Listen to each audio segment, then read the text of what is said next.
And so we are honored today to have Secretary of Education Jim Kaiser to provide our conference keynote address. Secretary Peyser's office oversees early education, K-12 education, as well as higher education in Massachusetts. And I know firsthand that Secretary Peyser is a leader in developing innovations to provide a stellar education in Massachusetts, and not just traditional education, but also focusing on career development. He's led initiatives to expand access to early college, create innovation pathways, and broaden the use of vocational schools. Secretary Peyser is an original member of the Governor's Workforce Skills Cabinet, which includes the Secretaries of Education, Labor and Workforce Development, and Housing and Economic Development. And through this partnership, Secretary Peyser's leadership expands beyond education to include creating and implementing strategies to ensure that residents improve their skills and knowledge to meet the hiring needs of employers across the Commonwealth. And it's my pleasure to welcome Secretary Jim Kaiser. Thank you, Sunny. Good to see you again. Good to see you all. Thank you for letting me be here today. Hopefully everybody can hear me. Let me know somehow if you can't. But it is sort of really an honor for me to be here. I will say this is my first sort of formal speech, if you will, that I've given virtually or over a Zoom call. So let me know if I don't do well. Looking forward to the feedback that you may have. Sunny actually touched on some of the things that I'm going to be talking about today. But I know the panel coming up is focused more on higher education. I will touch on higher education a little bit, but probably much more on the K-12 and workforce development side. As you all know, life science is critical to the Massachusetts economy, but as the COVID crisis has clearly shown, it's critical for the health and well-being of our Commonwealth, our country, and our world. And as with any part of the economy, the success of this industry is dependent on human capital. Even though Massachusetts and Boston in particular are a magnet for talent from around the world, thanks to our cutting-edge companies and hospitals and our world-class colleges and universities, we cannot rely on imported talent alone. We must do better at growing our own. MassBioEd has been a leader in developing the tools and partnerships necessary to build strong local talent pipelines through its BioTeach and BioTalent initiatives. And that touches on things like curriculum development, teacher training, career exploration, internships, sort of all the various kind of critical components that can make a really strong and rich educational experience and career development experience for young people. In many ways, MassBioEd has been a model for our broader strategy to strengthen STEM education and career development in our public schools.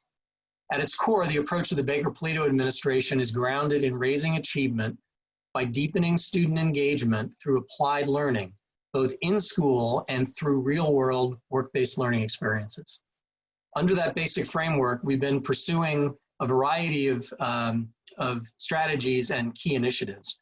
And there are four sort of general categories that I want to mention.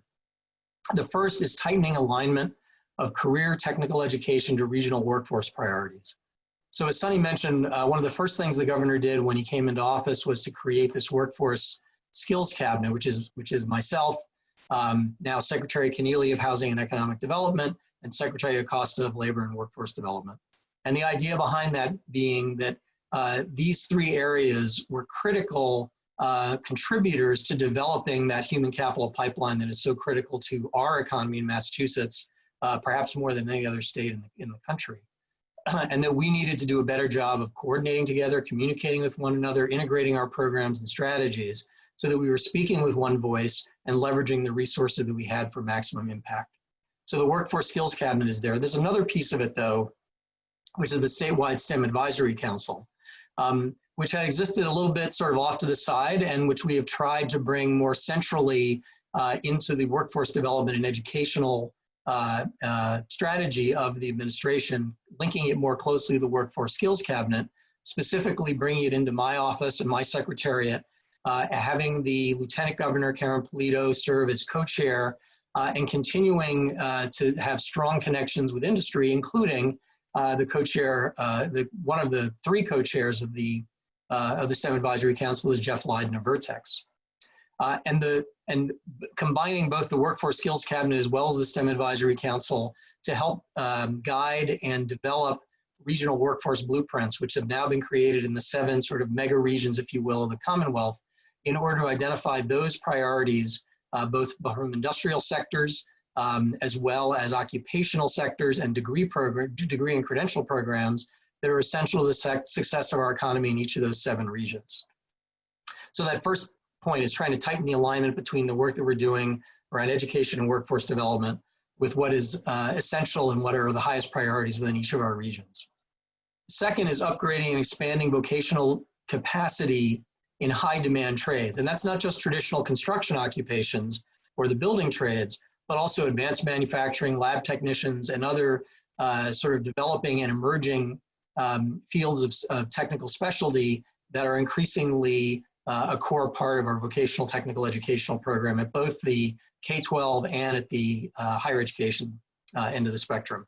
To that end, the sort of signature initiative of the administration has been the establishment of the skills capital grants, of which we have now awarded something close to $80 million in order to expand seat capacity in vocational schools, in community colleges, and in some community-based or business-based programs of about 14,500 additional seats or spaces.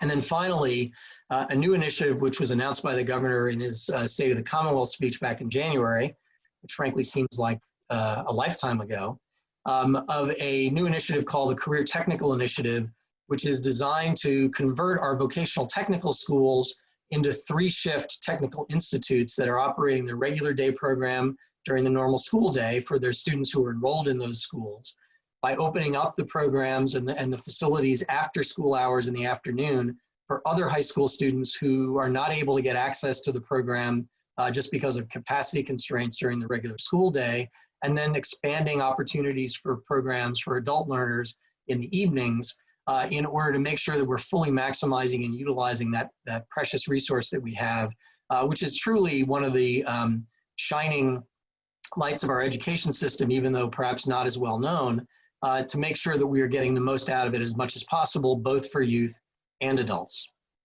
And then the third thing is establishing new college and career pathways, and Sunny made reference to this in her opening remarks, in partnership with employers, and in particular early college and early career or so-called innovation pathway programs that touch on a variety of different industry sectors, including healthcare and the life sciences, in order to create coherent courses of study for students in high school to take as soon as 9th or 10th grade, continuing on through their senior year and extending into college, and providing them with post-secondary experiences while they're in high school, as well, importantly, as work-based learning experiences as a critical and integrated part of their high school academic program. And then in addition to that, extending the apprenticeship model out of the traditional building trades into non-traditional industries like advanced manufacturing, healthcare, IT, and others. And then finally, increasing access to applied learning in STEM in combination with more effective career advising for all students while they're certainly in middle school and even while they're certainly in high school, but even extending back into middle school and beyond. And there's several aspects of this that we've already made some significant progress on. First, we put in place computer science standards for students and teachers.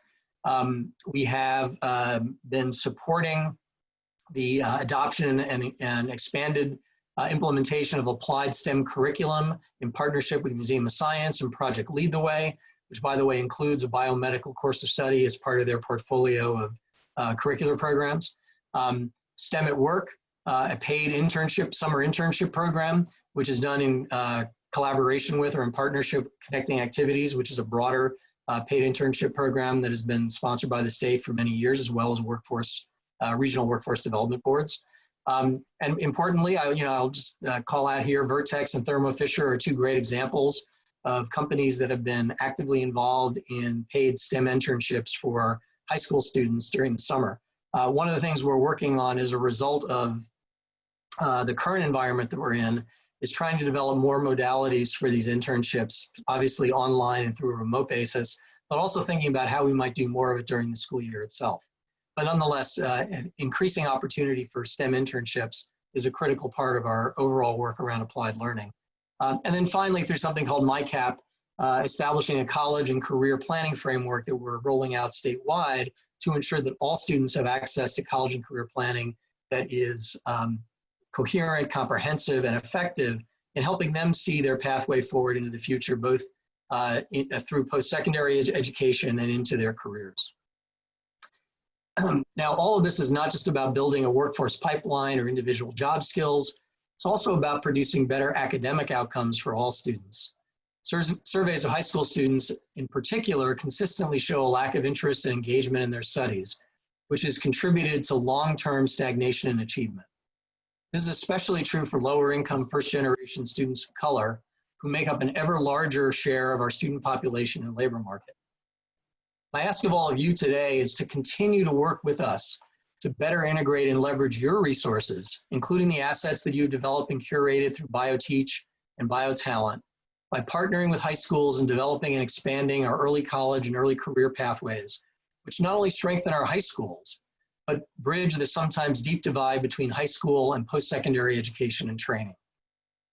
These kinds of school partnerships will be even more important now as we move into the coming school year, which will inevitably present unusual challenges in many ways, that some of which we've only begun to experience, but many of which we are going to need to explore in the coming weeks and months.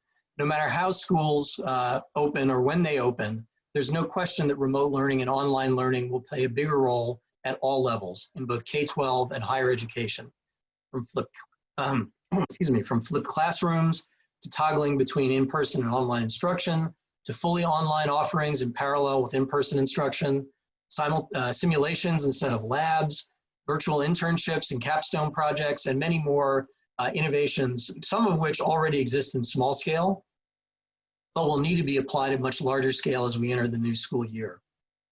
And of course, given the continued presence of the coronavirus, biology, epidemiology, healthcare, pharmaceuticals, and biotechnology generally will be top of mind and front and center.